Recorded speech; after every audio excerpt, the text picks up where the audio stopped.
Boom! What's going on, everyone? This is Steve Larsen. Welcome back to Sales Funnel Radio. Today, I have a very cool kind of message. A lot of you ask me how I prepare to go speak on stage, and I thought I'd share with you how I prepare to go speak on stages. I've spent the last 4 years learning from the most brilliant marketers today. And now I've left my 9-to-5 to take the plunge and build my $1 million business. The real question is, how will I do it without VC funding or debt, completely from scratch? This podcast is here to give you the answer. Join me and follow along as I learn, apply, and share marketing strategies to grow my online business, using only today's best internet sales funnels. My name is Steve Larsen, and welcome to Sales Funnel Radio.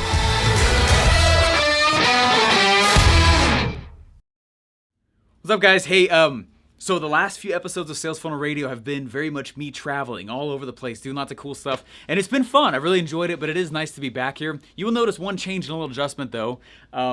My background, I have a new capitalist pig background, and a lot of people ask if it's a green screen. This is not a green screen. I don't like green screens. I think they look cheesy. No offense to those of you guys who use them, but I don't want Anyways, I want a real screen. And we have several screens behind here also. But anyway, so I was recently over at Russell's Unlock the Secrets event, which went great. And by the time you guys see this episode, OfferMind will be over. But many of you were asking me about OfferMind. And I had several, which is shocking. It seems like the questions come in themes and they come in waves, right? And I don't know if it's just because I have my ear to the ground. I keep listening what you guys are asking or whatever you might be struggling with or whatever. But what... It seems like the wave of questions that has come recently is, how are you preparing before you get on stages? And so I thought I might as well share with you guys how I do it. And then I'm actually thankful that you've been asking because I didn't think about it until you started asking. But there's like a pattern that I do. There's a pattern that I go through to prepare to go speak on stages, okay? And there's really two phases. One is the thinking phase, all right, where I will go around and I would right now on the floor right now, okay, this camera's on a stand. Right on the floor now, there is tons of yellow pieces of paper all over the place, and it's where I collect my ideas as I start to think through and organize my content. It's how I've done it for a couple of years now, and the system works well for me, and so I keep doing it. On how to organize all my thoughts. So there's the preparing phase where I typically don't, I listen to way less music that has words in it. I do a lot more meditation, actually. And then as the actual event starts to show up, my behavior does change a little bit. Anyway, so what I thought would be kind of cool, I went through and I wrote like a list of the things that I do. So I'm actually going to walk through them real quick and share with you. Now, this is true whether or not I'm actually speaking on my own stage or somebody else's. All right. And it's actually neat. Right now, OfferMind is in about a week and a half here, and we have about 570 people tickets sold, which is awesome. So as I look at that and I think about where I am right now, a lot of this stuff is the kind of thing that I am doing to prepare to go get on stage. Now, I remember there were so many times when at ClickFunnels, Russell would walk in and he'd be like, "Oh, I'm not going to lie, I really don't want to do what I got to go do today." And I'd be like, "Oh, I'm not going to lie, I got to build 3 funnels today. I know, me either," right? And we would be like, how do we move forward? And we would take a moment. Sometimes we'd watch comedy or watch some kind of funny video or whatever. Listen to some music. But we always had the same few things that would kick us in state, usually Seven Nation Army. We would actually jump. We would... doing some Tony Robbins kind of stuff, like state control things. And it's powerful stuff, right? And it does work. And so we would do it.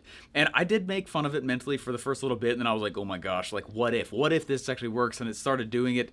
It's like, man, I'm really tired, but like I'm ready to rock, right? Anyway, so as the last 3 years has unfolded, on my stage speaking career, quote unquote, right? I have come up with some of my own, kind of like, not on purpose, but this is what I do usually before I go get on a stage. So I want to share these things with you guys. Now, a book I've been listening to recently, super fascinating. It's called Buying on the Brain. And don't listen to, like, I'm not telling you to go listen to it just because I'm listening to it. It's a challenging book to chew. You really got to think hard while you're listening to it. So if you're like, I don't want to go listen to it, don't worry. I am, because I'm a nerd, and I'm going to go distill it down and bring the key takeaways back to the show. Okay, that's usually how I handle it. But anyway, I've been listening to this part of the book, and it's talking a lot about this thing called the Razz Receptors. And the Razz Receptors in the brain. Have you guys ever woken up and you woke up a little bit late and you have that anxiety feeling? You know what I'm talking about? You're sleeping, right? And you wake up, boom, oh crap, the alarm didn't go off or whatever, right? And you go flying out of bed. Everyone knows that feeling. And you get that hasty, like, oh my gosh. And you go flying, you get all the pieces together, and you get in the car, right? And what's the intent in the car? And you're like, oh my gosh, hurry, right? You're going super fast. You're driving to the office or wherever you're late for. And as you start to move forward and move, you go flying into the desk or flying into wherever you're late for. And you sit down and you're like, oh my gosh, I'm sorry. And the rest of the day, you kind of feel a little bit off. Is the rest of the day really off, or was that just kind of how you were pre-framed? All right, what's interesting about Razz receptors is that in the brain, we start to look for certain things and we become aware of certain things and we have a lot of control over them. I was talking with my wife, because I teach her a lot of the things that I am moving, that I learn so that I make sure I know them. And I was like, did you ever notice how when we bought our car, this new car, it was like a family car, family SUV, because we got 3 kids, right? Did you ever notice how like we suddenly are seeing that car all over the road? She's like, yeah. I was like, I learned why. It's because we have these things called the Razz receptors, and whatever we put attention to, we start seeing in the world. And so there's power behind this, right? And one of the things that I do before I go get on stages is I make sure that I'm going to see excellence, right? I make sure that I'm going to see engagement. Let me say, you guys getting this? I make sure that I'm going to see me clearly delivering the ideas and the concepts and causing the epiphanies that are needed for those concepts. I make sure, you guys getting this? Last year, I remember at last Offermind, one of the ways that I prepared heavily was actually had a lot to do with visualization. Okay, so I'm walking through my list here, so I'm going to keep looking up and down on here. But I walked through a lot of visualization exercises. Fascinating studies around this concept, where they'll hook up an Olympian to their brain to a whole bunch of these sensors and say, okay, Olympian, go run, go do your event. So they're running around the track or doing whatever their event is, and they're watching the brain scans coming from this guy's head. Then they'll go have the person relax, right? And then go have them sit down in a chair, hook their brain back up to sensors, and then have them close their eyes and mentally run through the entire event. And they're running through it, Okay, going around that corner. Now here's the stretch. How's your breathing? My lungs are hurting, but I'm okay. My legs are a little bit sore, but they're all right. Right? I feel right. And what's funny is they will notice there's zero difference inside the brain scans. Your brain doesn't know that it's not real. It's one of the reasons why pretending and play and visualization and setting goals and thinking about where you're going to be in the future is very powerful. Guys, this is my second Offermind, but I have mentally visited the stage hundreds of times by the time the event comes around. You understand that? Like, that's a big principle. It's a huge concept to understand. So that same thing was true with funnel building. Same thing was true with me being an entrepreneur. Same thing with me leaving my job. Like, same thing with me building what I have. I think about it, right? It's the reason why obsession is practically required for you to do it.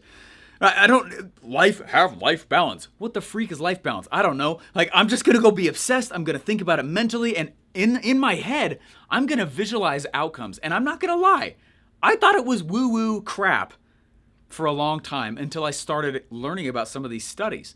And several years ago, I started realizing, like, oh my gosh, if I just think. Now I'm just gonna. It's not like the book The Secret, where I'm just like, I'm gonna have $1,000 to show up in the mail today. It's not like that.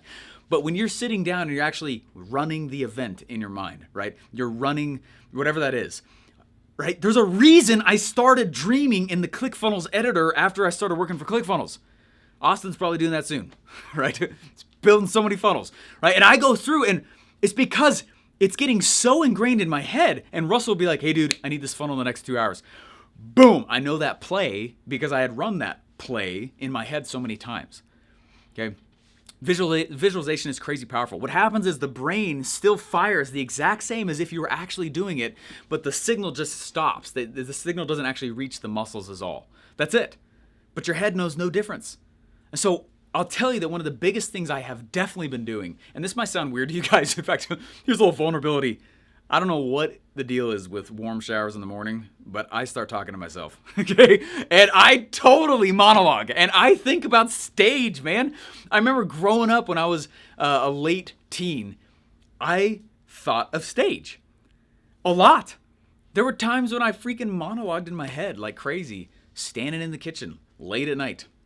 Okay, this is something that's been very practiced in my head and my brain for such a long time, and I didn't really realize that until I started learning these other studies, and I was like, oh crap, I've been preparing for this far more than I realized. Okay, so whatever it is, and there's a caveat to it, right? There's another side of the coin. If you have a natural tendency to be fearful, you got to cut that crap out. Okay, you are literally creating a self-manifesting future, right? You're practicing nervous. You're practicing anxiety. You're practicing fear, right?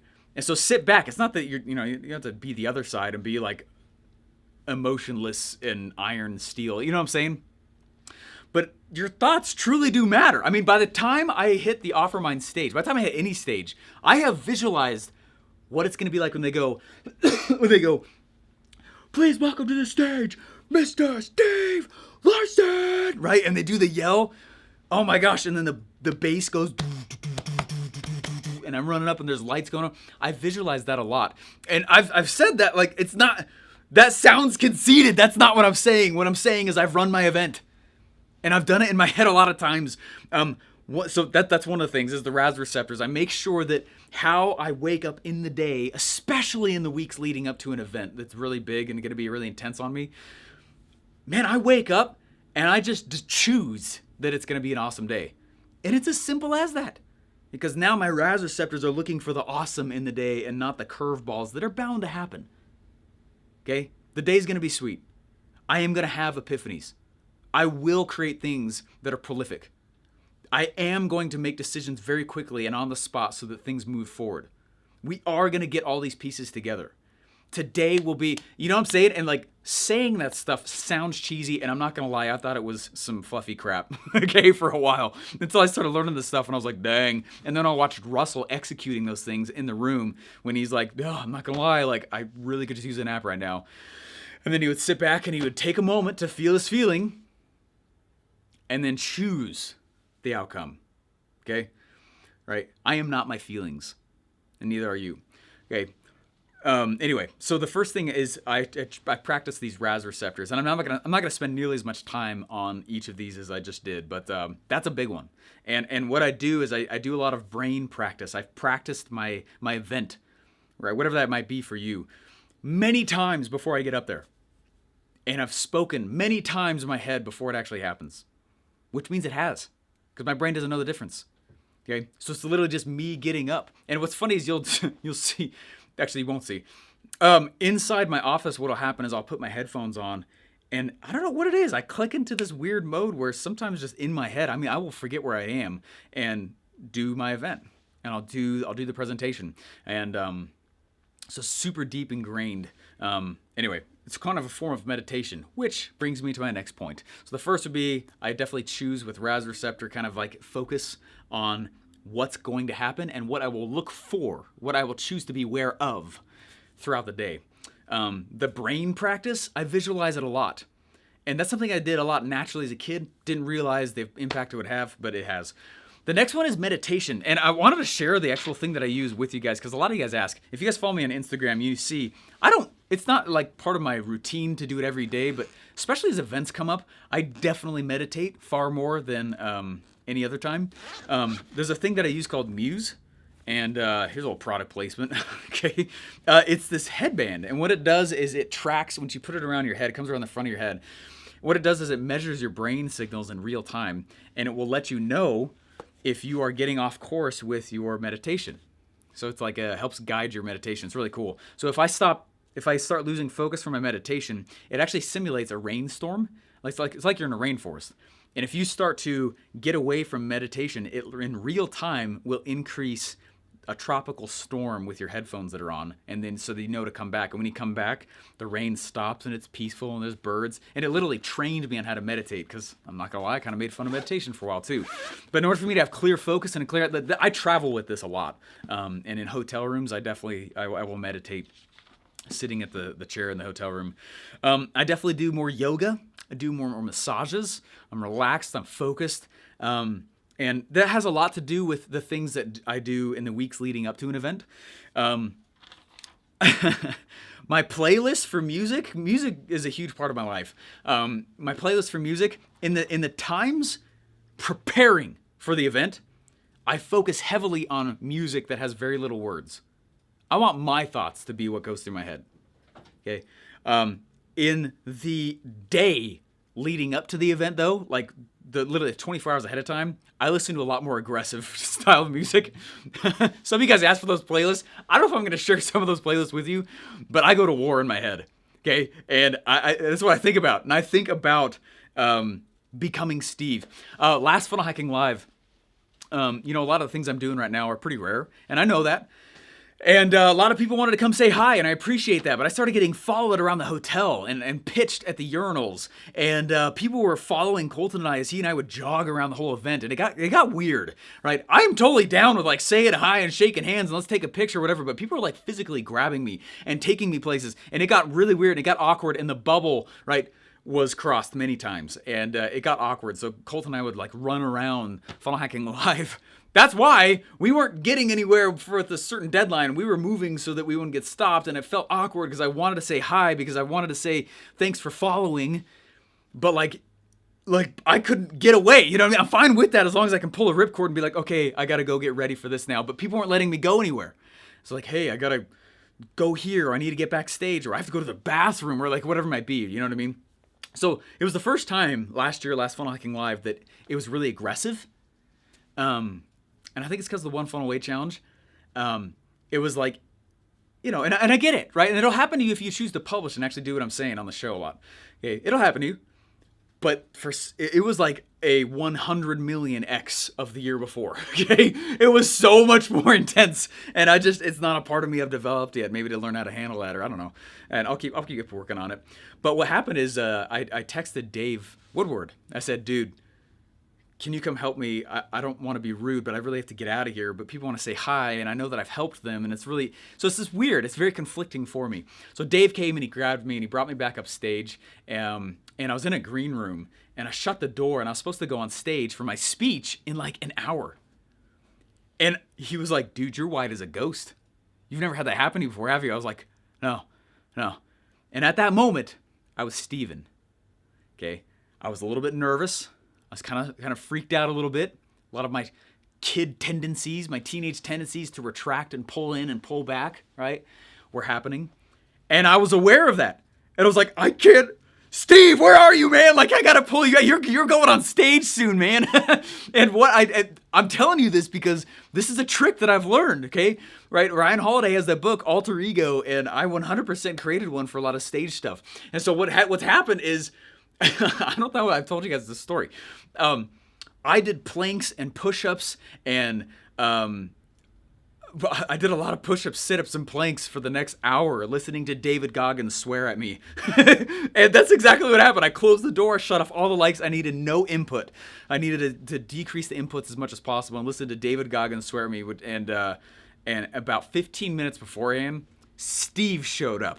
And I was like, boom, let's rock this, right? And they put the headset on me, and I went out, and it was awesome.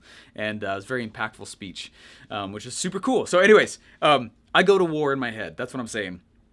I make sure that, especially before, and that's one of the reasons I listen to the music I do. That's one of the reasons I conjure the Steve, right? And I'm not always that way. I think people expect that. I've had a few people at grocery stores locally here who have seen me, and they'll walk up to me and they're like, oh my gosh. And I can feel their eyes.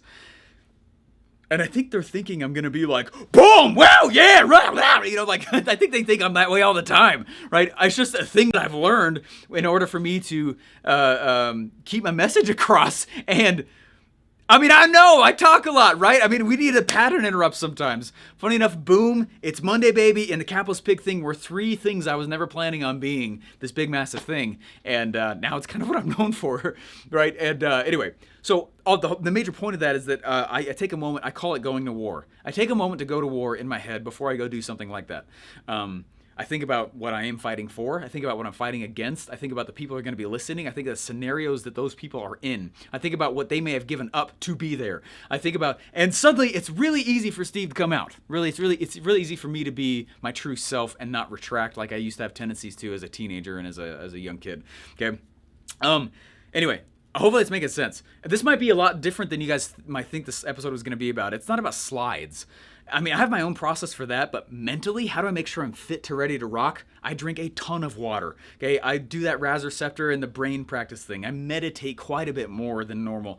I definitely do yoga and massages and chiropractor and all that stuff. There's a specific style of music I listen to, and specifically a style I don't listen to, right up until about 24 hours ahead of time, and then it's go time, right? I take a time to mentally go to war, and because that's what it is, right? And people are fighting for what it is that they think they should be doing in their lives, and they're trusting me with that. I take it very serious. In the office here, especially when I'm starting to get ready for slides, when it's time, like slide time, we have a trampoline. We sit on, we have a few of those exercise balls, those big, and I'm bouncing around. We have foam rollers. I have a balance board that I go bounce on a lot.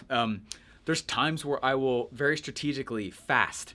And it's for a while ago I learned from it's a really awesome company that when you don't eat, a hormone is released in your brain that increases your mental focus. And when I went to my first Funnel Hacking Live, there were actually times when I didn't eat. I was hungry, but they believe it's because you needed to go hunt down your food. You need a higher level of focus, right?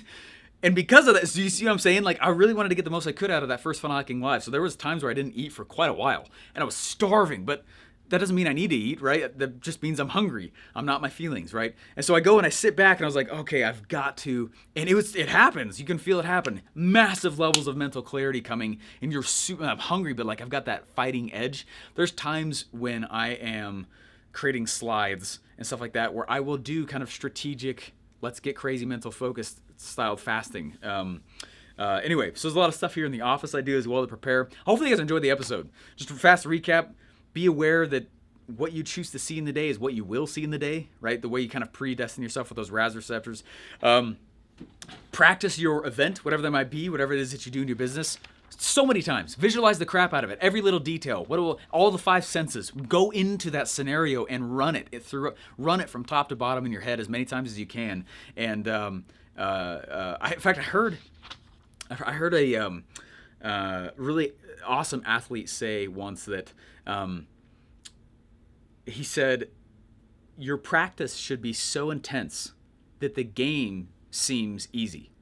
He said, by the time you actually get to your event, like by the time you get to the Super Bowl, or by the time you get to this Olympic thing, the amount of work that it's taken and the behind the scenes to get there, it makes what you're actually doing seem really easy.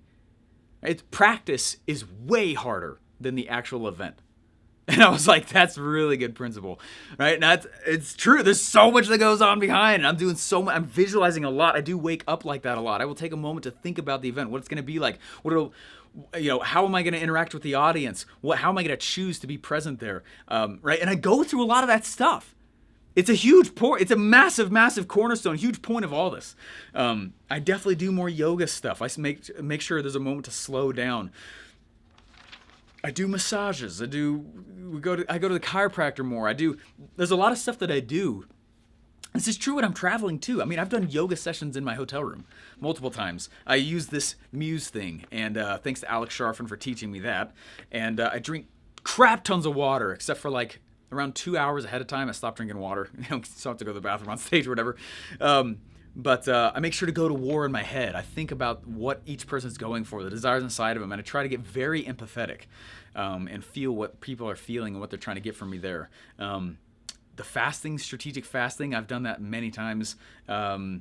There's a trampoline in here. If I start to feel myself on a little bit of a lull, I get on the trampoline. I bounce. That sends blood back up to my head, relieves my organs, and actually brings more energy in. The foam roller increases blood circulation. I have little spike balls at the bottom of my desk. I keep them there, and I play with them with my feet a lot to stimulate that as well. There's a balance board. When you're on a balance board, it fires like your head like crazy, that's why I bought it, for that reason. And a lot of little tricks with this, and so let alone the content.